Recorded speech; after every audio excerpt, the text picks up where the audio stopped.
তিনি একটি কিতাব লিখেছেন, সেই কিতাবটির নাম হচ্ছে শরহুস সুদূর। সেই শরহুস সুদূর কিতাবের মধ্যে শরহুস সুদূর কিতাবের মধ্যে 39টা হাদিস বর্ণনা করেছেন, যে 39টা হাদিস দ্বারা প্রমাণ করেছেন যারা আহলে সুন্নাত ওয়াল জামাতের অনুসারী, যারা মুমিন, তাদের কবরে ফুল দিয়ে, তাদের কবরের মাটি থেকেও খুশবুর ঘ্রাণ বের হয়। একটু জোরে বলেন না সুবহানাল্লাহ। আমার বাবারা ভাইয়েরা গভীর মনোযোগ। হযরতে ইমাম জালালউদ্দিন সুয়ুতী রাহমাতুল্লাহ আলাইহি একটা হাদিস বর্ণনা করেছেন। আমার নবীর একজন সাহাবী ছিলেন হযরতে সাদ ইবনে মুআজ। যেই সাদ ইবনে মুআজের জন্য আসমান পর্যন্ত কেঁদেছিল, অসংখ্য ফেরেশতারা পর্যন্ত কেঁদেছিল, আমার নবীর নূরানী চোখ মোবারক থেকে অশ্রু ঝরেছিল। জোরে বলেন না সুবহানাল্লাহ। হযরতে সাদ ইবনে মুআজ রাদিয়াল্লাহু তাআলা আনহু যখন ইন্তিকাল করেছিলেন, আরশ পর্যন্ত কেঁপেছিল। কোন কোন কিতাবের মধ্যে এসেছে, আমার বাবারা ভাইয়েরা, আমার নবীজির একজন সাহাবী নাম হলো হযরতে আবু সাঈদ খুদরি রাদিয়াল্লাহু তাআলা আনহু। তিনি বর্ণনা করতেছেন, জান্নাতুল বাকিতে হযরতে সাদ ইবনে মুআজের জন্য কবর খনন করা হলো। আমরা কবরের মধ্যে নামলাম ওনার লাশ মোবারককে, লাশকে নামানোর জন্য। যখন কবরের মধ্যে নামলাম, কবরের মাটি থেকে অগ্রিম মেশকো আম্বরের ঘ্রাণ বের হতে লাগলো। আরে জোরে বলেন না। হযরতে মুআজ ইবনে জাবাল রাদিয়াল্লাহু তাআলা আনহু, হযরতে সাদ ইবনে মুআজ রাদিয়াল্লাহু তাআলা আনহু, তিনি আমার নবীর একজন সাহাবী। নবীর মর্যাদা তো বহু উপরে, কথা কোন ঠিক কি না? হযরতে সাদ ইবনে মুআজ রাদিয়াল্লাহু তাআলা আনহু, এই ঘটনা ইমাম ইবনে সাদ, ইমাম বুখারীর উস্তাদ, কিতাবের নাম আত-তাবাকাতুল কুবরা, সেই কিতাবের মধ্যে 3 নম্বর খণ্ড 329 নম্বর পৃষ্ঠা, জীবনী নাম্বার 87-তে হযরতে সাদ ইবনে মুআজের জীবনীতে উল্লেখ করতেছেন, হযরতে সাদ ইবনে মুআজকে যখন কবরে নামানো হলো, এখনো দাফন শেষ হয় নাই, কবর থেকে মেশকো আম্বরের ঘ্রাণে, সুঘ্রাণে গোটা কবরের আশেপাশে এলাকায় সুঘ্রাণে ভরে যেতে লাগলো। তাহলে কবর সবার জন্য এক নয়। আমি জাস্ট একটু উদাহরণের জন্য বলছি। আজকে দেখবেন আমাদের বহু আকাবির, আমাদের বহু বুজুর্গ ইমামদের, আউলিয়া কেরামদের ভক্ত অনুরক্ত, তাদের কবর 50-60 বছর পরে তাদের দেহ যখন পাওয়া যায়, তাদের শরীরের একটা পশম, কাপড়ের একটা টুকরার মধ্যে, কাপড়ের মধ্যে একটা মাটির লাগানো একটা ময়লা আবর্জনা, কাপড়ের রংটা পর্যন্ত পরিবর্তন হয় না। কথা বলেন না ঠিক কিনা? এই যে রিসেন্টলি কিছু 1 বছর আগের ঘটনা, মাত্র 1 বছর আগের ঘটনা, কুষ্টিয়া, ধরে বলেন না কোথায়, কুষ্টিয়াতে একটা ঘটনা ঘটেছে। এনটিভি সহ অনেক চ্যানেল প্রচার করেছে। এই যে আপনাদের পাশে হাজীগঞ্জ দরবার, হযরতে আবেশ আল মাদানী রাদিয়াল্লাহু তাআলা শুয়ে আছে। কথা কোন ঠিক কিনা? ওনার একজন মাজ্জুব হালাতের একজন মুরিদ, তার বাড়ি হলো কুষ্টিয়া। এই যে আজকে ফোন দিয়েছে কুষ্টিয়া থেকে, আবার আমাকে দাওয়াত দিয়েছে, হুজুর যেই জায়গায় যাইতেন ওখানে।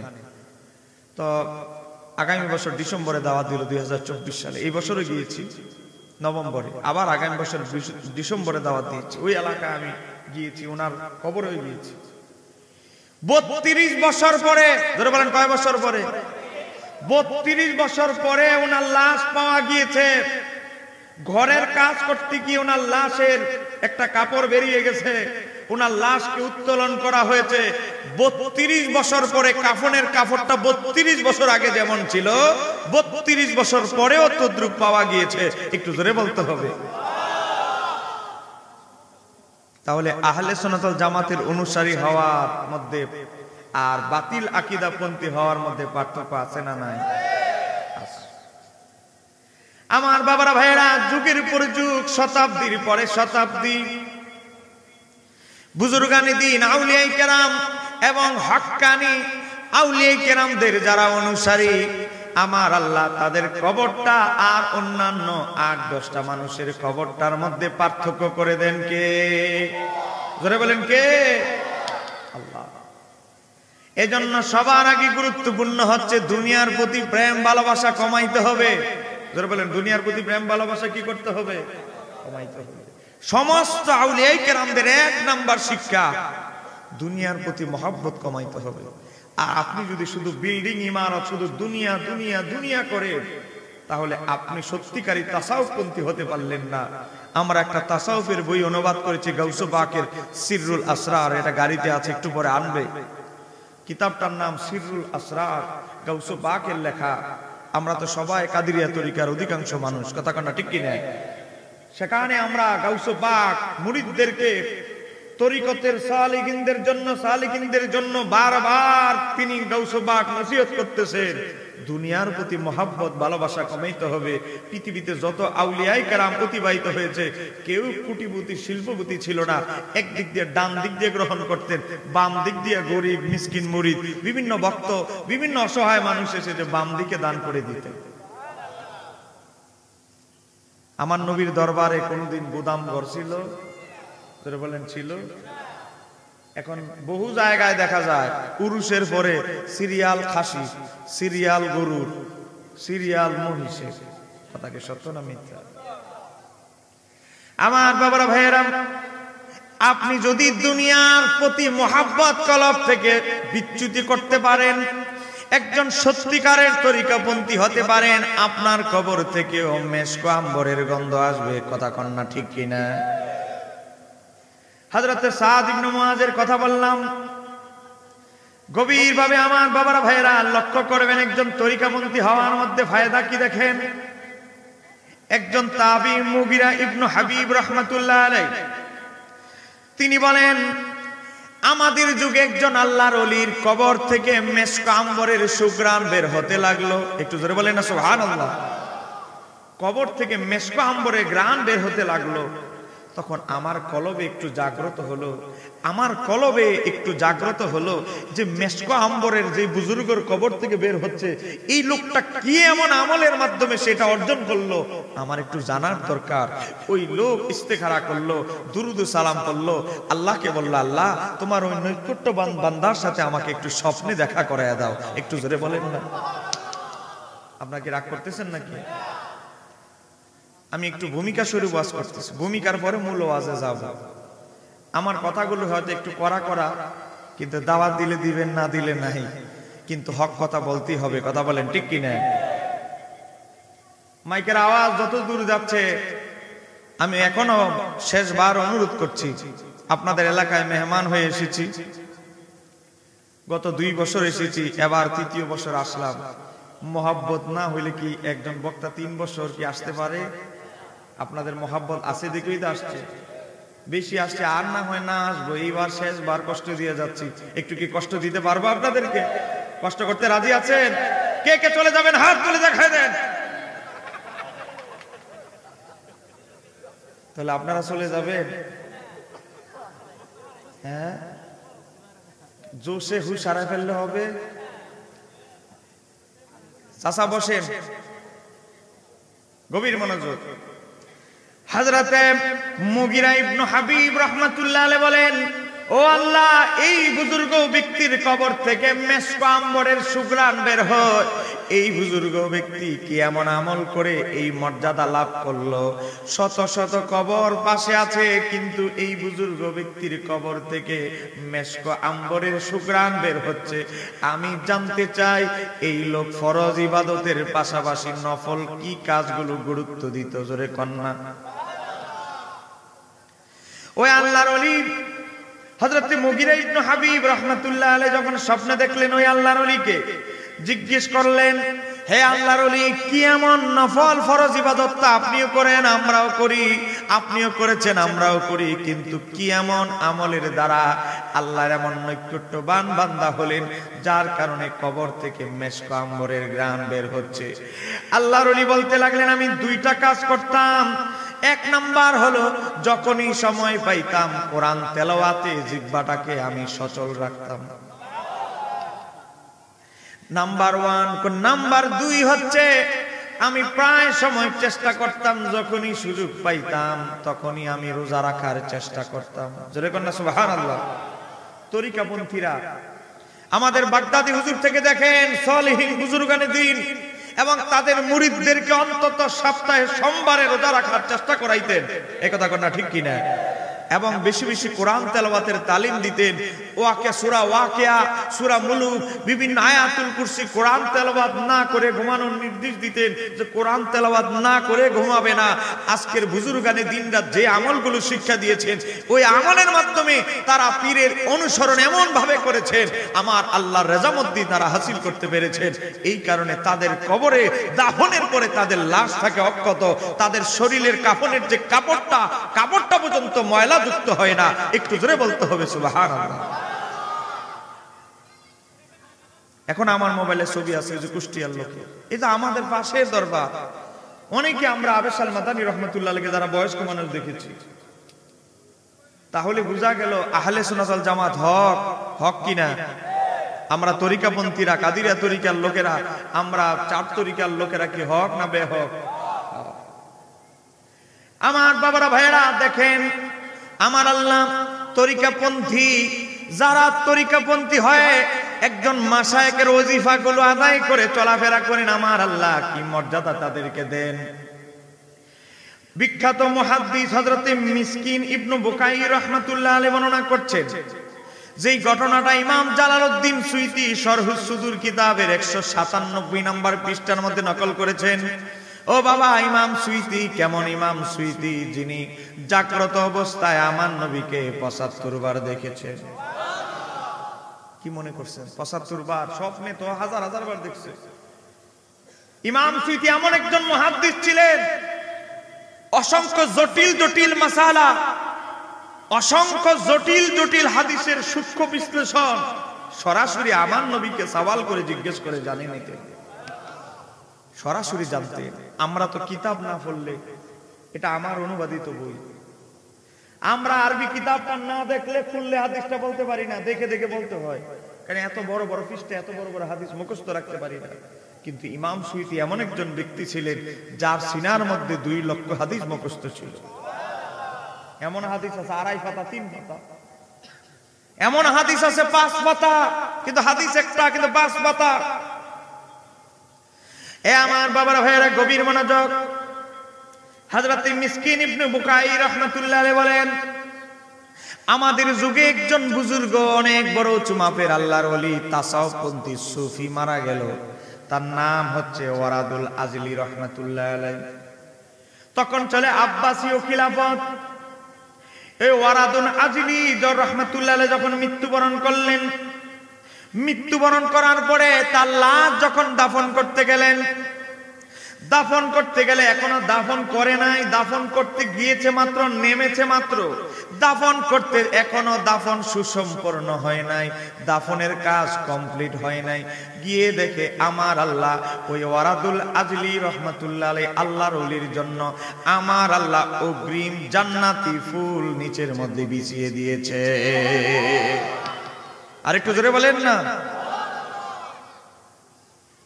ফুল বিছিয়ে দিয়েছেন। উনার ভক্ত অনুরক্তরা ফুল একটা হাতে নিলেন, ফুল থেকে এমন মেশক আম্বরের ঘ্রাণ আসতেছে, এমন ঘ্রাণ কোনোদিন তারা শোনে নাই। ওই একজন আল্লাহর ওলির একজন মুরিদ সে একটা ফুল নিয়ে নিল যে এই ফুল তো জান্নাতি ফুল, এই ফুল তো দুনিয়ার ফুল নয়, একটা ফুল আমি রেখে দেই, পকেটের মধ্যে ঢুকিয়ে রেখেছে। এই ফুল মাসের পর মাস এই ফুল থেকে শুধু সুঘ্রাণ বের হচ্ছে, কিন্তু ফুল যদি বয়স্ক হয়ে যায়, ফুল যদি দীর্ঘদিন হয়ে যায়, কি বলে আমাদের কুমিল্লার ভাষায় ফোড়া, শুকায় যায়, শুকিয়ে যায়, কিন্তু ফুলটা শুকাচ্ছে না। তৎকালীন বাদশা আব্বাসীয় খলিফার কাছে এই খবর ছড়িয়ে ছিটিয়ে গেল। ইমাম জালালউদ্দিন সুয়ুতী উল্লেখ করতেছে, আব্বাসীয় খলিফা বললেন এই ফুলটা আমাকে দিতে হবে। আব্বাসীয় খলিফা বলে, জীবনে জান্নাতে যাইতে পারি আর না পারি, জান্নাতি ফুল যেহেতু পেয়েছি এই ফুল আমি কাউকে দিব না। আর একটু জোরে বলতে হবে। মানুষ কবর থেকে মেশক আম্বরের ঘ্রাণ আসা শুরু করলো। হযরত ওয়ারাদুল আজলি রাহমাতুল্লাহ আলাইহি থেকে কবর থেকে মানুষ মাটি নেওয়া শুরু করলো, মেশক আম্বর এমন সুঘ্রাণ। তখন আব্বাসীয় খলিফা ওয়াল করে দিলেন, মানুষ বিরক্ত করতেছে, আল্লাহর ওলির কবরের মধ্যে ঝামেলা করতেছে মানুষ বেশি। হযরতে আব্বাসীয় খলিফা তখন ওই আল্লাহর ওলির একটা ফুল নিলেন, হঠাৎ করে দেখেন ওই ফুল অদৃশ্য হয়ে গেল। আমার বাবারা ভাইয়েরা, উনি দীর্ঘদিন ধরে কেঁদেছেন যে এমন একটা ফুল নেয়ামত আমি আটকায় রাখতে পারলাম না। একটু জোরে বলতে হবে সুবহানাল্লাহ। তাহলে কবরটা সবার জন্য একরকম? জোরে বলেন একরকম। একটা হাদিস বলছি, হাদিস নাম্বার মুসান্নাফ ইবনে আবি শায়বা, হাদিস নাম্বার 34700। গুগলে সার্চ দিবেন মুসান্নাফ ইবনে আবি শায়বা 34700 লিখবেন, গুগলে চলে আসবে হাদিস পিডিএফ ছবি সহ। কারণ এখন তথ্য প্রযুক্তির যুগ, বাটপারি করার কোনো সুযোগ। সাইয়্যিদুনা হযরতে আবু হুরায়রা রাদিয়াল্লাহু তাআলা থেকে বর্ণিত, আল্লাহর নবী বলতেছেন, মুমিনদের মৃত্যুবরণ হয় দুই ধরনের। এক প্রকার লোক আছে নেকের চাইতে গুনাহ হলো 2-3 গুণ বেশি। কথা কনা ঠিক কিনা? আমল হইলো 4 ভাগের 1 ভাগ, গুনাহ হলো তার 3 গুণ। এদের হিসাব একরকম। আর যারা সলিহিন, চেষ্টা করে সগীরা গুনাহ থেকেও বাঁচা, কবিরা গুনাহ থেকে বাঁচার প্রাণপণ চেষ্টা করে, ভুলে হয়ে গেলে বারবার তওবা করে, তাদের হিসাব আর ওই যে থার্ড ক্লাস মুমিন তাদের হিসাব কখনো এক হতে পারে? হযরতে আবু হুরায়রা বলছেন, আল্লাহর নবী বলতেছেন,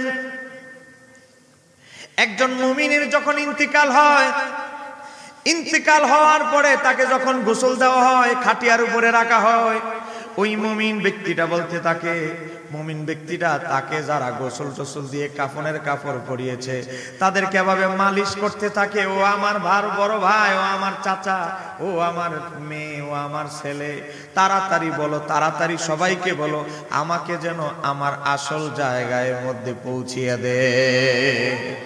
আরেকটু জোরে বলেন না সুবহানাল্লাহ। আমার বাবারা ভাইয়েরা, কারণ একজন মুমিনের যখন ইন্তিকাল হয়, গোসল শেষ হয়, খাটিয়ার উপরে তার লাশটা রাখা হয়, ওই মুমিন সে অ্যাডভান্স কবরের মধ্যে যায়, তার কবরটা যেই জায়গায় খনন করা হয়েছে, কবরের মধ্যে গিয়ে দেখে সুখ শান্তি, কবরের মধ্যে গিয়ে দেখে সুখ শান্তি। এজন্য আমার বাবারা ভাইয়েরা, আমরা উরুস শরীফ পালন করি কি করি না? উরুস শরীফ পালন করি। উরুস শব্দটা হাদিসের মধ্যে আছে না নাই? যারা বলেন আছে না নাই? কিন্তু কষ্টের ব্যাপার হচ্ছে আজকে উরুসের নামে বন্ডাবানি চলে কি চলে না? যারা বলেন চলে কি না? চলে। অথচ উরুস শব্দ একটা সম্মানিত শব্দ। উরুস শব্দ সবার শানে ব্যবহার হয় না। থার্ড ক্লাস মুমিনের শানে উরুস শব্দ ব্যবহার হয় না। একজন নেককার আল্লাহর ওলি, তার শানে শুধু উরুস শব্দ ব্যবহার হয়। কথা কোনা ঠিক কি না? তিরমিজি শরীফ সিহাসিত্তার অন্যতম কিতাব, তিরমিজি শরীফের হাদিস নাম্বার 1071, মেশকাত শরীফের হাদিস নাম্বার 130, বাবু ইসবাতু ফি আযাবিল কুবুর অধ্যায়ের মধ্যে এসেছে, হযরতে আবু হুরায়রা থেকে বর্ণিত, একজন মুমিনকে যখন কবরে রাখা হয়, বাবা সবার কবরে রাখার অবস্থা কিন্তু এক নয়। একজন মুমিন তরিকাপন্থী মানুষ, যারা আহলে সুন্নাত ওয়াল জামাতের আদর্শে আকীদায় চলে, তাকে যখন কবরে রাখা হয়, ফেরেশতারা তার সাথে কেমন ব্যবহার করে দেখে। ফায়াকুলানে, আমার নবী বলতেছেন, ফায়াকুলানে, দুইজন ফেরেশতা তার সাথে এসে, তার কাছে এসে ফেরেশতারা তাকে বলতে থাকে, নাম ঘুমাও। কেমনি ভাবে ঘুমাও জানোনি? ফেরেশতারা বলতে থাকে, নাম কানাউমাতিল আরুসি, নবদুলহা যখন নতুন বিবাহ করে তার জন্য গাঁদা ফুল, বিভিন্ন রঙের ফুল দিয়ে বাসর ঘর সাজিয়ে, নবদুলহার জন্য যখন স্বামী এবং স্ত্রীকে যখন যেভাবে একাকী ছেড়ে দেয়, তাকে কেউ ডিস্টার্ব করে না, নবদুলহাকে কেউ ডিস্টার্ব করে না, শান্তি আরামের ঘুমের ব্যবস্থা করে দেয়। হে মুমিন ব্যক্তি, দুনিয়ায় বহু কষ্ট করে এসেছো, এখন তুমি কিয়ামতের আগ পর্যন্ত নবদুলহার মতো ঘুমাইতে থাকো। আর একটু জোরে বলেন না। তাহলে আমরা আখিরাতের নবদুলহার জায়গা সাজাইতে চাই কি চাই না? দুনিয়ার প্রতি বিরিত মহব্বত রেখে কি আখিরাত সাজানো যাবে? যাবে না। গভীর মনোযোগ আমার বাবারা ভাইয়েরা, হযরত ইমাম আহমদ ইবনে হাম্বলের নাম শুনেছেন নি আপনারা? কথা কোন শুনছে? ইমাম জালালউদ্দিন সুয়ুতী কিতাবের নাম শরহুস সুদুরের 198 নম্বর পৃষ্ঠার মধ্যে উল্লেখ করছে, ইমাম আহমদ ইবনে হাম্বলের যখন কবর খনন করা হলো, ইমাম ইবনে জাওজি যিনি হাম্বলি মাযহাবের প্রাচীন একজন ফকি ছিলেন, যার ইন্তিকাল 597 হিজরি, হযরত ইমাম আহমদ ইবনে হাম্বলের ঘটনা বর্ণনা করছেন ইমাম ইবনে জাওজি। ইমাম ইবনে জাওজির কিতাব থেকে ইমাম সুয়ুতী নকল করতেছেন শরহুস সুদুর কিতাবে। ইমাম আহমদ ইবনে হাম্বলের কবর একজন বুজুর্গ ব্যক্তির পাশে হলো। ইমাম আহমদের কবরটা যখন খনন করা হলো, পাশের যেই বুজুর্গ মাটি কাটতে কাটতে কাটতে, বালু কাটতে কাটতে, খনন করতে করতে, দাও বা যে অস্ত্র দিয়ে, যেইভাবে যেই জিনিস দিয়ে, যেই যন্ত্র দিয়ে মাটি খনন করা হয়েছে, খনন করতে গিয়ে ইমাম আহমদের পাশে যেই বুজুর্গ, তার সাদা কাপড়টা বেরিয়ে যায়, জোরে কন্যা, কবরটা ফেটে যায়। পাশের বুজুর্গ ব্যক্তিকে দেখে তার শরীরের একটা পশম পরিবর্তন হয় নাই, কাফনের সাদা ধবধবে কাপড়টা এখনো সুন্দর আগের মতোই আছে, জোরে কন্যা। আমার বাবারা ভাইরা, আল্লাহর হাবিবের কথা তো অনেক বড় বিষয়। আজকে আল্লাহর ওলি বুজুর্গ ব্যক্তিদের শরীরের পশম যদি মাটি স্পর্শ না করতে পারে, তাহলে আমার নবীর অবস্থা কি আল্লাহর ওলিদের চেয়ে কম না অনেক বেশি মাকাম? আমার বাবারা ভাইয়েরা, গভীর মনোযোগ। হযরতে ওমর বিন আব্দুল আজিজ রাহমাতুল্লাহ আলাইহির জামানা, আপনারা জানেন, অনেকে সবাই মুস্তাদরাক আলা সহিহাইন হাদিসে এসেছে, একবার অতিরিক্ত বৃষ্টির কারণে, ধুলাবালু ঘূর্ণিঝড়, অতিরিক্ত বৃষ্টির কারণে মাটি, অনেক মাটি সরে গিয়েছে। হযরত আবু বকর, হযরত ওমর, আল্লাহর হাবিবের রওজা থেকে অনেক মাটি সরে গিয়েছিল। সরতে সরতে হযরত ওমর রাদিয়াল্লাহু তাআলার পাটা বেরিয়ে গেছে। একটু জোরে কন্যা সুবহানাল্লাহ। তাহলে আপনারা বলেন, হযরত ওমর রাদিয়াল্লাহু তাআলা যদি অক্ষত থাকে আমার নবীর পাশেই, তো তাহলে আমার নবীর মর্যাদা কি হযরত ওমর চাইতে কম না অনেক বেশি? আহা, হযরতে ওমর রাদিয়াল্লাহু তাআলার পাটা বেরিয়ে গেল, পা মোবারক বেরিয়ে গেল। মানুষ ভয়ে ভাবে কাঁপতে লাগলো, আতঙ্কিত হয়ে গেল। এটা কি আবু বকর সিদ্দিকের পা মোবারক, নাকি হযরত ওমরের পা মোবারক, নাকি নবীর পা মোবারক? আতঙ্কিত হয়ে গেল, অনুসন্ধান করতে লাগলো। একজন লোক এসেছেন, হযরতে উরওয়া ইবনে জুবায়ের। হযরতে উরওয়া হযরত ওমরের পা অনেকবার দেখেছে, অনেক সময় পরিষ্কার করে দিয়েছিলেন। হযরতে উরওয়া ইবনে জুবায়ের বুঝতে পারলেন এটা নবীর পা মোবারক নয়, হযরত আবু বকর সিদ্দিকের পা মোবারক নয়, এটা খলিফাতুল মুসলিমিন হযরতে ওমরের পা মোবারক। কারণ আমি নিজে বহুবার ওযুর পানি ঢেলে দিয়েছি হযরত ওমরের পা মোবারকে, আমি তার মোবারক চিনি। একটু জোরে বলতে হবে।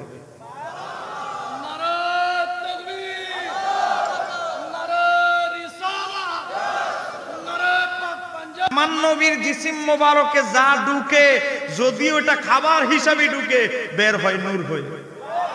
আমার নবীর কাছে নবীর পানি পান করে, পানি মোবারক পান করে, আমার নবী পানি যদিও পান করে, কিন্তু পানিটা বের হয় মেশক আম্বর হয়ে। কথা কি ঠিক? ঠিক কিনা? মনে রাখবেন, এটা ফিতনার যুগ। বাবারা পিছনে আওয়াজ করতেছেন কেন? এত লাখ লাখ টাকা দিয়ে আয়োজন করছে, আপনারা বিঘ্ন ঘটাইলে তো হবে না। আপনারা হয়তো বসেন, না হলে আওয়াজ বন্ধ করেন। দেখেন আমার বাবারা ভাইয়েরা, আমার হাতে একটা বই, তাবলিগ জামাতের যে আবিষ্কারক, তার নাম হচ্ছে মাওলানা ইলিয়াস মেওয়াতি। মনোযোগ মনোযোগ। তাবলিগ জামাতের যে প্রতিষ্ঠাতা, তার নাম মাওলানা ইলিয়াস মেওয়াতি। এই ইলিয়াস মেওয়াতির তাবলিগ হলো 6 উসুলের তাবলিগ, আর ইসলাম হলো 5 উসুলের তাবলিগ। ইসলাম কয় উসুলের তাবলিগ? 5 উসুলের তাবলিগ। কালেমা, নামাজ, রোজা, হজ, যাকাত। আর ওনাদেরটা কি জানেন? ওনাকে বই থেকে ফিরে কইতেছে, যে দেখেন মালফুজাতে ইলিয়াস, হযরত জির মালফুজাত, মানে তাবলিগ জামাতের প্রতিষ্ঠাতা, ওনার বাণী। এই মালফুজাতের যেটা তাবলিগি কুতুবখানা থেকে বের হয়েছে, আমরা ছাপাই নাই। দেখেন আমার কাছে কয়েক কপি আছে, এটা মাহফিল দেখাইতে দেখাইতে পুরানো হয়ে গেছে একেবারে। এটা পৃষ্ঠা নাম্বার হলো 112। দেখেন এখানে লেখা হয়েছে তাবলিগের 6 নাম্বার, একটা হলো কালেমা, নামাজ, এলেম, জিকির, একরামুল মুসলিমিন, সহিহ নিয়ত, দাওয়াত। এই 6টা হইলো উনাগো উসুল। আর আমাদের মুসলমানদের উসুল হচ্ছে নাম কালেমা, নামাজ, রোজা, হজ, যাকাত। তাহলে আমাদের সাথে তাদের মিল আছে? আচ্ছা গেল এটা। এখন উনারা তাবলিগ জামাতের বাইরা বলে আমরা ইসলাম ধর্মের প্রচার করতে চাই, বলে কি বলে না? আমরা ইসলামের কালেমার দাওয়াত দিতে এসেছি, ইসলাম ধর্মের দাওয়াত দিতে চাই। কিন্তু আসলে তারা কি ইসলাম ধর্মের দাওয়াত দিতে চায় না অন্য কিছু চায়? আমরা একটু গভীরভাবে গবেষণা করে একটু দেখার দরকার আছে না নাই? দেখেন, এই যে মাওলানা ইলিয়াস মেওয়াতি, যিনি তাবলিগের আবিষ্কারক, তিনি নিজে কি বলতেছেন দেখেন। এই মাওলানা ইলিয়াস মেওয়াতি সাহেব তিনি বলতেছে দেখেন, একবার তিনি বলিলেন, মানে তাবলিগ জামাতের প্রতিষ্ঠাতা, তিনি বলতেছেন হযরত থানভী রাহমাতুল্লাহ আলাইহি, উনার ভাষায় বলতেছি, বহুত বড় কাজ করিয়া গিয়েছেন। আশরাফ আলী থানভী, ওই যে উনার পীর হলো আশরাফ আলী থানভী, তাবলিগ জামাতের যে পীর, উনার পীর হচ্ছে কি আশরাফ আলী থানভী। যেই থানভী তার হিফজুল ইমানের মধ্যে বলেছে, আমার নবী যে ইলমে গায়েব জানে, এই ইলমে গায়েব তো জায়েদ, পাগল, মজনু, গরু, ছাগল, চতুষ্পদ জন্তুও জানে। আমার নবীর ইলমে গায়েব, আমার নবীর জ্ঞানের সাথে চতুষ্পদ জন্তুর সাথে তুলনা করার কারণে আলা হযরত তাকে হুসামুল হারামাইনে কাফের ফতোয়া দিয়েছেন। মক্কা মদিনার 33 জন আলেম সিল মেরে স্বাক্ষর করেছেন। কথা কোন ঠিক কিনা? এটা নিয়ে গত 5 তারিখে বাহাস হওয়ার কথা ছিল। এখন থানারা মনে করে নির্বাচনের অজুহাত দিয়ে পাল্টাই দিচ্ছে। আমরা বলছি অসুবিধা না, নির্বাচন 7 তারিখ হওয়ার পরে দরকার হলে আমরা 10 তারিখ বসবো। বর্ষি যেহেতু ছাড়তাম না। এই কথা কোন ঠিক কিনা? আলহামদুলিল্লাহ আমরা কিতাব পত্র সব গুছাই লইছি অলরেডি। শুধু কওমীদের 65টা কিতাব সংগ্রহ করেছি, তাদের কিতাব থেকে প্রমাণ করব। তাগত দেওবন্দি বড় বড় আলেম, আনোয়ার শাহ কাশ্মীরি, আশরাফ আলী থানভী নিজে বলেছে কাসেম নানুতুবি সাহেব যে কুফরি করেছে এটা সত্য, আমরা তাদের কিতাব থেকে প্রমাণ করব। জোরে কন্যা মারহাবা। এবার দেখেন, এই ইলিয়াস মেওয়াতি বলতেছে মাওলানা আশরাফ আলী থানভী সাহেব অনেক বড় বড় খেদমত করে গেছে, আমার পীর অনেক কাজ করে গেছে। এবার দেখেন কি বলতেছে, আমার অন্তর চায়, বলতেছে আমার দিল চায়, আমার অন্তর চায়। এই যে দেখেন, তাবলিগ জামাত প্রচার কার উদ্দেশ্য? ইসলামের প্রচার উদ্দেশ্য না ওনাদের গুরুদের মতবাদ প্রচার উদ্দেশ্যটা দেখেন। এই মাওলানা ইলিয়াস মেওয়াতি বলতেছে আমার অন্তর চায় তালিম হইবে তাহার, মানে তালিম মানে শিক্ষা। এই যে তাবলিগ জামাত নাম দিছি, এটার মূল শিক্ষাটা হবে আশরাফ আলী থানভীর। মনোযোগ, তালিম হইবে তাহার মানে আশরাফ আলী থানভীর, আর তাবলিগের তরিকা হইবে আমার। তাহলে বোঝা গেল কি, মাওলানা ইলিয়াস মেওয়াতি স্পষ্ট লিখে দিয়েছে এই তাবলিগ জামাতের প্রচারের মুখ্য উদ্দেশ্য থানভী সাহেবের আদর্শ প্রচার করা। আর 2 নাম্বার আরেকটা বোঝা গেল কি, তাবলিগ তরিকা হইবে আমার। এই তাবলিগ তরিকা আমার নবীর প্রদর্শিত তাবলিগ নয়, এই তাবলিগ হচ্ছে ইলিয়াস মেওয়াতির আদর্শের তাবলিগ। কথা বলেন ঠিক কিনা? বুঝতে হবে, আমরা নবীর তাবলিগের বিরোধিতা করি, বিধর্মীদের কাছে তাবলিগের দাওয়াত দাও না, কালেমার দাওয়াত দাও, ইসলামের দাওয়াত দাও। আমাদের কোনো অসুবিধা আছে? জোরে বলেন, অসুবিধা আছে? অসুবিধা নাই। তুমি মুসলমানদের কাছে তাবলিগ করবা, এটা কিসের তাবলিগ? এই তাবলিগের উদ্দেশ্য কি? উদ্দেশ্য হলো থানভী সাহেবের আকীদা মতাদর্শ প্রচার করা। 2 নাম্বার কি? 2 নাম্বার হলো এই তাবলিগের তরিকা পদ্ধতি নবীর নয়, এই তাবলিগের পদ্ধতি হচ্ছে মাওলানা ইলিয়াস মেওয়াতির পদ্ধতি। এটা আমার নবীর শেখানো পদ্ধতি নয়। জোরে কন্যা মারহাবা। তাহলে আর কোন দলিল লাগে? এবার আসো, এই তাবলিগ কই থেকে আসলো? এটা কি আমার নবী সাহাবীরা করেছে? তারা আপনাদেরকে বুঝাবে, ব্রেইন ওয়াশ করবে। কি ওয়াশ করবে জানেন? এই তাবলিগ নবীজি সাহাবীরা কাজ করে গিয়েছেন, বহু কাজ করে গেছেন, তারা মেহনত করে গেছেন। আমরাও সাহাবী তাবিদের উত্তরসূরি হিসাবে এই তাবলিগ প্রচার করে আমরা কাজ করে যাচ্ছি। আসলে এই তাবলিগ কি আমার নবী সাহাবীরা করেছে, না এই তাবলিগ নতুন করে ইলিয়াস মেওয়াতি চালু করেছে? আমরা একটু তাদের মুখে শুনি। জোরে বলেন, জোরে বলেন মারহাবা। তাদের কিতাব থেকে দলিল দিতে কোনো অসুবিধা আছে? আমাদের দিলে না কত খাদ্যানি অ্যালার্জি, এসিড দিলে যে অবস্থা, এই অবস্থা। আবার তোমাদের বই থেকে দলিল দিচ্ছি। এ দেখেন, মালফুজাত নাম্বার 50, এই বইয়ের পৃষ্ঠা নাম্বার 28। মালফুজাত মানে বাণী, আরবি শব্দ। মালফুজাত মানে বাণী। এই বাণীর 50 নম্বর বাণীর মধ্যে বলতেছে মাওলানা ইলিয়াস মেওয়াতি তার ভক্ত মুরিদদেরকে বলতেছে, মাথার মধ্যে খুশকির কারণে আমার ঘুম টুম ঠিক মতো হইতেছে না, তোমরা একটু আমার তেল মালিশ টালিশ করে দাও। তেল মালিশ কইরা ফিরে রে, মানে তাবলীগ জামাতের যে আবিষ্কারক ওনার এমন ভাবে ঘুম পাড়ায় দিছে, ঘুমের মধ্যে দেখতেছে কি আল্লাহ সুবহানাহু ওয়া তাআলা নাকি হেরে বলতেছে, কি বলতেছে তিনি বলতেছে এই তাবলীগ তরিকা স্বপ্নের মাধ্যমে আমার উপরে খোলা হয়েছে। এই তাবলীগ তরিকা স্বপ্নের মাধ্যমে আল্লাহ আমার কাছে দিয়েছে। জোরে কোন নাউজুবিল্লাহ, আরো জোরে বলেন। তাহলে এই তাবলীগ কি আমার নবীজি সাহাবীদের তাবলীগ না স্বপ্নে পাওয়া তাবলীগ? ইমানে আওয়াজটা তো ছোট হয়ে গেল। এই তাবলীগ কি আমার নবী সাহাবী তাবিঈদের শিখানো তাবলীগ না স্বপ্নে পাওয়া তাবলীগ? আমি যদি একটা শব্দ নিজের থেকে বানায় বলি, মাত্র বইটার দাম হইলো 25 টাকা। কয় টাকা? 25 টাকা দিয়ে দিব, কোনো অসুবিধা নাই। তোমার বড় হুজুরে নিয়ে দেখাইও, নাহলে 25 টাকা নাহলে লস হইল। কথা কান্না ঠিক কিনা? এবার আসেন, রাগ করতেছেন না তো? আবার আমি আগে বলছি আমার ওয়াজগুলো একটু কঠিন, পছন্দ হলে দাওয়াত দিলে দিবেন, না দিলে নাই। দাওয়াতের আমার দরকার নাই, কিন্তু হক কথা বলতে হবে। কথা কোন ঠিক কিনা? এবার দেখেন, এরপরে বলতেছে তুম শব্দের অর্থ তারা বিকৃত করে ফেলেছে। দেখেন এরপরে বলতেছে আল্লাহ নাকি স্বপ্নে বলতেছে, হে মাওলানা ইলিয়াস, তোমাকে আমি নবীদের মতো মানুষের জন্য পাঠাইলাম। আর একটু জোরে কর। আপনারা বলেন, কেউ যদি বলে আমি নবীর মতো, ঈমান থাকবে? আরো জোরে বলেন, থাকবে? তাহলে তাবলীগ জামাতের ইলিয়াস মেওয়াতি যেই কথা লেখলো তার ঈমান আছে? যদি মোকাবেলা করতে তাও আসো, উর্দু পাকিস্তানি আমলে 1975 সালের শর্ত আছে। 1975 সালের যে মালফুজাত সেটা লাগবে, নতুন যেটা এখন জালিয়াতি করছে, চুরি করছে, এটা দিলে হবে না। 1975 সালের অরিজিনাল মালফুজাত উর্দুটা লাগবে। এই জোরে কন্যা মারহাবা, এটা আমার কাছে আছে। একটু জোরে কন্যা মারহাবা। এর আবার কি করছে, এই জায়গাটা লিখে দিছে কি জানেন? এই জায়গায় বাকফাররা কইছে তোমাকে নবীদের মতো পাঠানো হয়েছে। এই জায়গাটা কাটতে লাগছে, হে উম্মতে মুহাম্মাদি, তোমাদেরকে আম্বিয়া কেরামদের মতো মানুষের উপকারের জন্য পাঠানো হয়েছে। ফালদায়া ইলিয়াস মেওয়াতির জায়গাটা কাটতে লাগাই দিছে উম্মতে মুহাম্মাদি দিয়ে। এটাও কুফরি, সেটাও কুফরি। কারণ কোন উম্মতে মুহাম্মাদি নবীর মতো হতে পারে না, কারণ আমরা নবীর মতো কখনোই হতে পারি না। কথা বলেন ঠিক কি না? এটাও কুফরি, এটাও কুফরি। নারে রিসালাত, পবিত্র ঈদে মিলাদুন নবী, জনাব হযরত মাওলানা মুফতি শাহ শহীদুল্লাহ বাহাদুর সাহেব।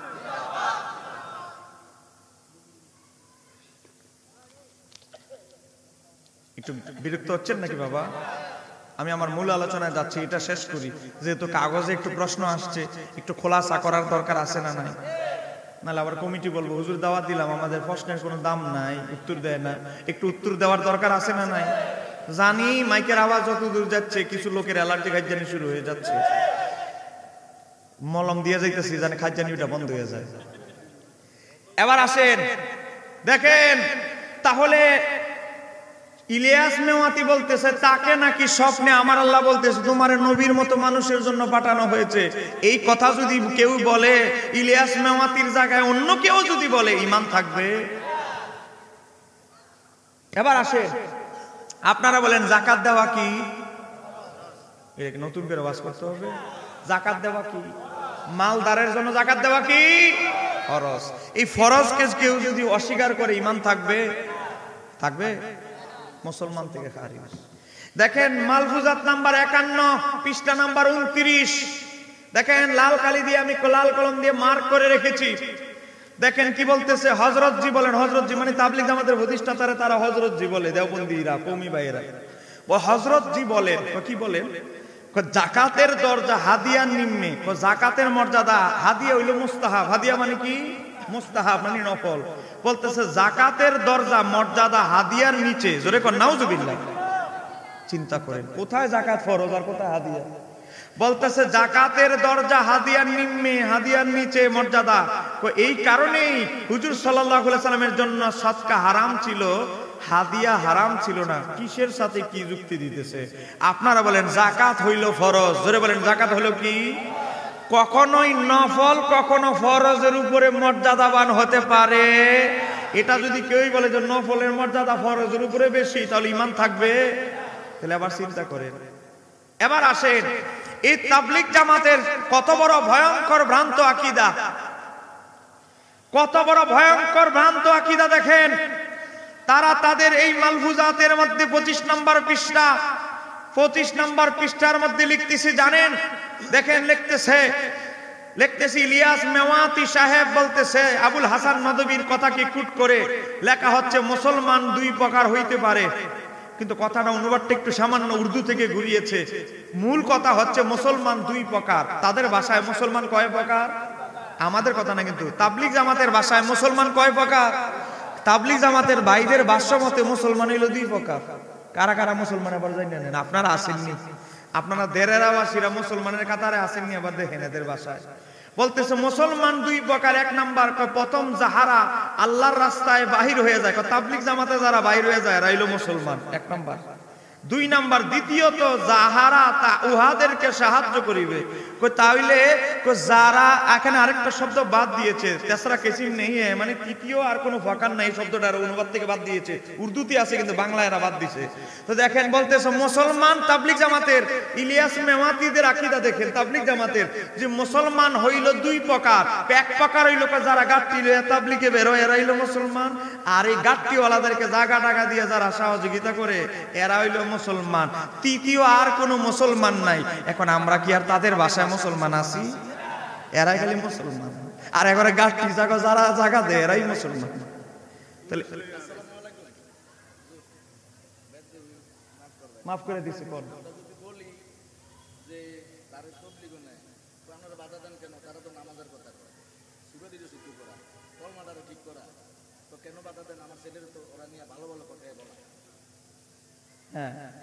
এটার জবাব কি হবে? কি আমাদের কামাল ভাই এসে বলছে, জোরে কন্যা মারহাবা। কামাল না আসছে মানে পরিপূর্ণ করে দিবে। কামাল অর্থই তো পরিপূর্ণকারী, তো পরিপূর্ণ করে দিবেন আপনার লেগেই তো বই আছি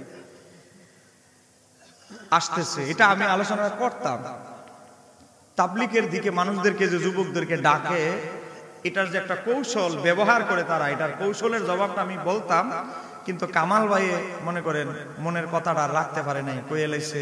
এটা আরো ভালো হয়েছে, সিরিয়ালটা একটু তাড়াতাড়ি আগে গেছে। জোরে কন্যা মারহাবা। রাগ করতেছেন নাকি? শেষ করে দিয়ে আমি নতুন আলোচনায় যাচ্ছি, কিছু আকীদাগত কথা বলবো। দেখেন তো তাবলিগ জামাতের ভাষ্য হচ্ছে এই যে আমরা কেন তাবলিগে যাব না। দেখেন তাবলিগে যাব না কেন? কারণ এই তাবলিগ জামাত আহলে সুন্নাত ওয়াল জামাতের প্রচার তাদের উদ্দেশ্য নয়, আমার নবীর দ্বীন ইসলাম প্রচার তাদের উদ্দেশ্য নয়। তাদের প্রচারের উদ্দেশ্য হচ্ছে থানভী সাহেব। থানভী সাহেবকে, থানভী সাহেব হচ্ছে যিনি মোহাম্মদ বিন আব্দুল ওয়াহাব নজদির উত্তরসূরি। রশিদ আহমদ গাঙ্গুহি সাহেবকে, যিনি তার ফতোয়া রশিদিয়ার মধ্যে বলেছে ওয়াহাবি মতবাদের প্রতিষ্ঠাতা যে মোহাম্মদ বিন আব্দুল ওয়াহাব নজদি কে সে সুন্নত বিদার রুক্ত, সে সুন্নতের অনুসারী ছিল। তো ওয়াহাবি মতবাদের প্রতিষ্ঠাতার যারা প্রশংসা করে তারা কি ভালো লোক হতে পারে? ওয়াহাবিদের যারা প্রশংসা করে তারা হেই বিলের মাছ হই, কথা কনা ঠিক কিনা? এবার আসেন তো এই জন্য আমরা তাবলিগ জামাত করতে পারবো না, কারণ তাদের আকীদার মধ্যে অসংখ্য কুফরি আকীদা আছে। কই কি? এক নাম্বার দেখেন তারা 6 উসুল বলে, আমরা 6 উসুলে বিশ্বাসী না, ইসলাম 5 উসুলে বিশ্বাসী। তারা বলে মুসলমান দুই প্রকার। এক নাম্বার হলো যারা তাবলিগে আল্লাহর রাস্তায় বের হয়ে যায়, আর দুই নাম্বার হচ্ছে তাদের মদদগার যারা উর্দুতে এসেছে তাদেরকে যারা সাহায্য করে তারাই মুসলমান। তৃতীয় আর কোনো প্রকার নাই।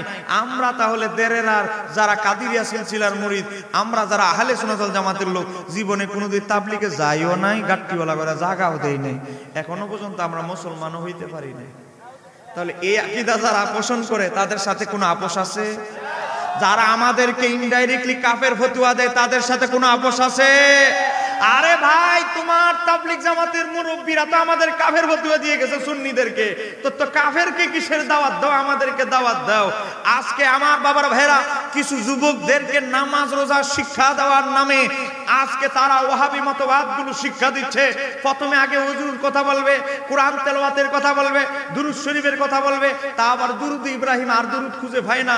তারপরে বিভিন্ন সুন্দর নামাজ রোজার নিয়তের কথা শিক্ষা দেওয়ার নামে তারপরে বলবে ঈদ মিলাদুন নবী বেদাত, এটা বেদাত, এটা বেদাত, এটা বেদাত। দেখবেন তাবলিগ জামাতের ছেলেরা কখনো সুন্নি কোনো হক্কানি মাশায়েখদের ধারে কাছেও যাইতে চায় না। এক কথা বলেন ঠিক কিনা? তাহলে সুন্নিদেরকে তারা কেন ধারে কাছে বেচতে চায় না জানেন?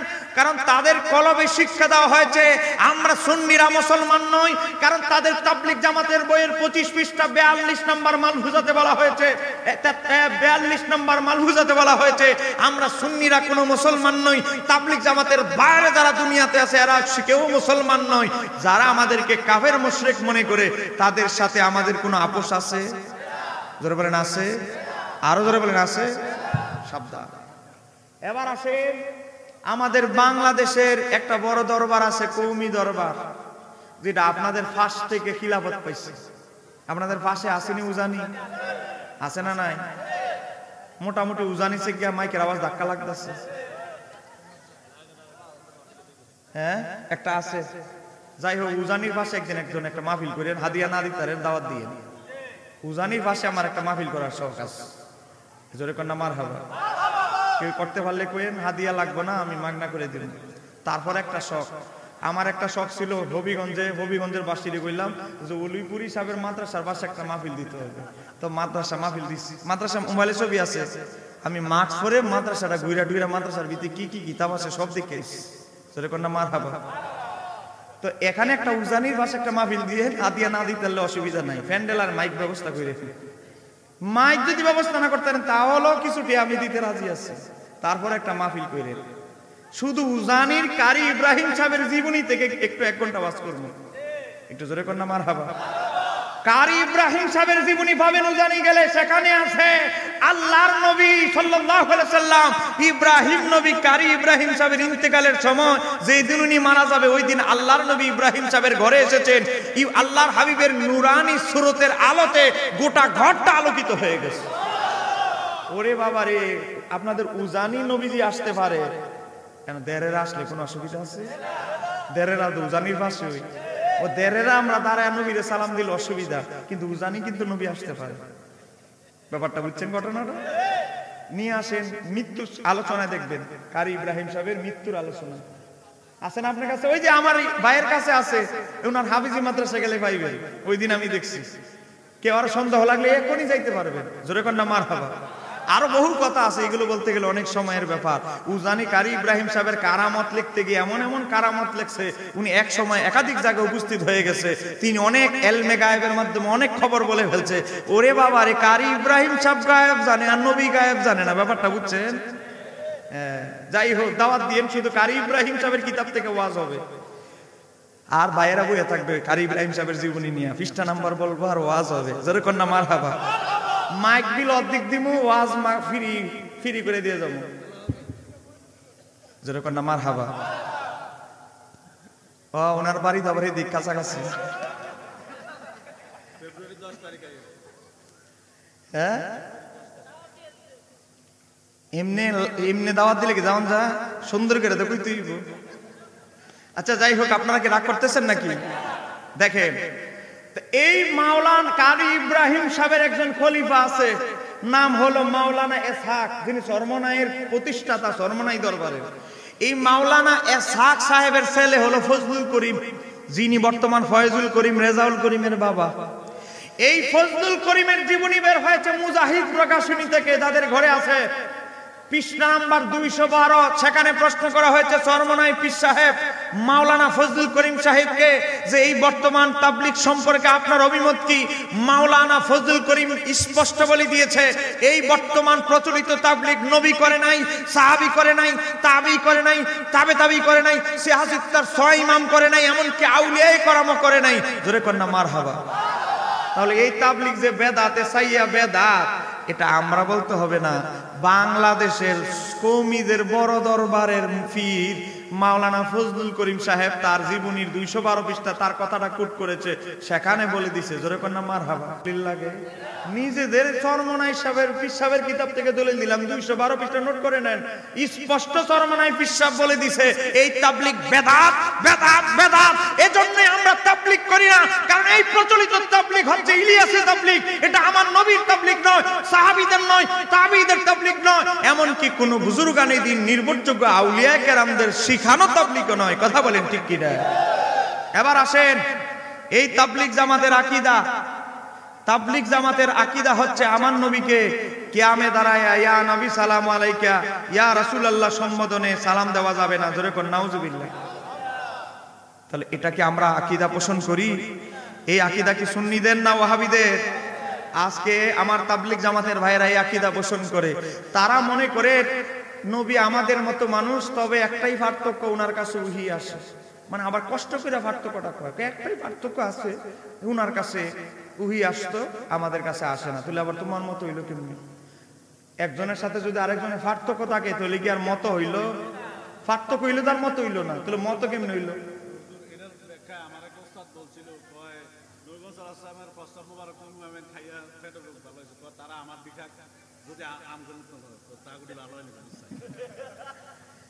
আমার বাবারা ভাইয়েরা গভীর মনোযোগ, আপনারা বলেন হযরতে শেরে খোদা মাওলা আলীর চাইতে বুজুর্গ আর কেউ আছে? কিয়ামত পর্যন্ত আসবে? সমস্ত বেলায়েতের সম্রাট, সারা পৃথিবীতে যত সিলসিলা আছে, পৃথিবীতে যত সিলসিলা তরিকা আছে, 90% তরিকা যার কাছ থেকে বের হয়েছে তিনি হচ্ছে হযরতে মাওলা আলী, হযরতে শেরে খোদা রাদিয়াল্লাহু তাআলা আনহু। কথা কন না ঠিক কিনা? আরো জোরে বলেন ঠিক কিনা? দেখেন, এই কওমি ভাইরা অনুবাদ করছে একটা কিতাব, এটার নাম হলো কি জানেন? শামায়েলে তিরমিজি। কওমিদের 5টা প্রকাশনা থেকে বের হইছে। শামায়েলে তিরমিজি হাদিস নাম্বার হলো 5। তাহলে বুঝেন প্রথম পৃষ্ঠাতে আছে এটা। এটা অনুবাদ ওয়াহাবিরা করছে, কিন্তু আমি আগে বলতেছি এটা ওয়াহাবি ভাইদের ঘরের মধ্যে আছে কিতাবটা, ওই উজানি মাদ্রাসাত গেলে ভাই। আবার অনুবাদও করছে ওয়াহাবিরা, কিতাবটা লেখছে ইমাম তিরমিজি। এই হাদিসটা শামায়েলে তিরমিজি ছাড়াও আরো 29টা কিতাবে আছে, যেমন তিরমিজি শরীফে আছে হাদিস নাম্বার 3637, মুসনাদ আহমদের 1053, ইমাম হাকিমের মুস্তাদরাকে 4194, এরপর ইমাম নাসাই রাসূনানুল কুবরা 5314, মেশকাত শরীফের 5790। জোরে কন্যা মারহাবা। তাহলে সব নির্ভরযোগ্য কিতাব। গভীর মনোযোগ, হযরতে মাওলা আলী মুশকিল কুশার একজন ছাত্র ছিল। আজকে তাবলিগের আকীদার সুন্নিদের আকীদাটা দেখেন। মাওলা আলী মুশকিল কুশার একজন ছাত্র ছিল, নাম হচ্ছে নাফি ইবনে জুবায়ের। নাফি ইবনে জুবায়ের বললেন, ওগো মাওলা আলী মুশকিল কুশা, আপনার ঘরে, আপনাদের ঘরে, আপনার বাবার ঘরে ছোট থাকতে আমার নবী লালিত পালিত হয়েছেন। কথা কোনা ঠিক কিনা? মাওলা আলী বাবার নাম কি? আবু তালিব। আবু তালিবের ঘরে আমার নবী ছোট থেকে বাল্যকাল থেকে বড় হয়েছেন। হযরতে আবু তালিব বাল্যকাল থেকে আমার নবীকে লালন পালন করেছেন, অভিভাবকের ছায়ায় আশ্রয় দিয়েছেন। হযরতে নাফি ইবনে জুবায়ের ইবনে মুতিম বলতেছে, মাওলা আলীকে বলতেছে, হে মাওলা আলী মুশকিল কুশা, আমরা তো নবীকে সরাসরি দেখতে পারি নাই, আমরা তো তাবি সাহাবীর মর্যাদা অর্জন করতে পারি নাই, আর আপনি তো আমার নবীকে খুব কাছ থেকে দেখেছেন, কেননা আল্লাহর হাবিব আপনাদের ঘরেই বড় হয়ে উঠেছে। জোরে কন্যা সুবহানাল্লাহ। হে মাওলা আলী মুশকিল কুশা, আল্লাহর হাবিব দেখতে কেমন ছিল? আল্লাহর হাবিবের কান মোবারক, চোখ মোবারক, জিসিম মোবারকটা কেমন ছিল দেখতে? আপনি তো সরাসরি খুব কাছ থেকে দেখেছেন, পাশাপাশি একমাত্র আপনি এমন ব্যক্তি যিনি আমার নবীর দাফনের আগে আমার নবীর গোসল দিয়েছিলেন। কে গোসল দিয়েছে? মাওলা আলী। আমার নবী বলেছে মাওলা আলী একমাত্র আমার গোসল দিবে। কেন? কারণ মাওলা আলী ছাড়া কেউ যদি